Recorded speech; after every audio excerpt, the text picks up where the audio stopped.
কক্সবাজারের মহেশখালীতে অস্ত্র ও গোলাবারুদ সহ কুখ্যাত ডাকাত ফজল কাদের বাহিনীর ৪ সক্রিয় সদস্যকে আটক করেছে কোস্টগার্ড। শুক্রবার কোস্টগার্ড মিডিয়া কর্মকর্তা লেফটেন্যান্ট কমান্ডার সাব্বির আলম সুজন এ তথ্য জানান।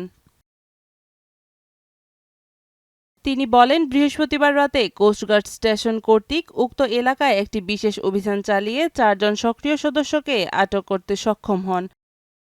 পরবর্তীতে প্রাথমিক জিজ্ঞাসাবাদে পাওয়া তথ্যমতে আটককৃত ডাকাতদের বাসায় তল্লাশি চালিয়ে ২টি দেশীয় আগ্নেয়াস্ত্র, ৩ রাউন্ড কার্তুজ ও ৫টি দেশীয় অস্ত্র উদ্ধার করা হয়।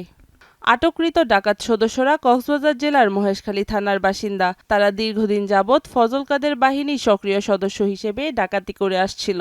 তিনি আরও বলেন, দেশের আইনশৃঙ্খলা পরিস্থিতি স্থিতিশীল রাখতে কোস্টগার্ড ভবিষ্যতেও এ ধরনের অভিযান অব্যাহত রাখবে।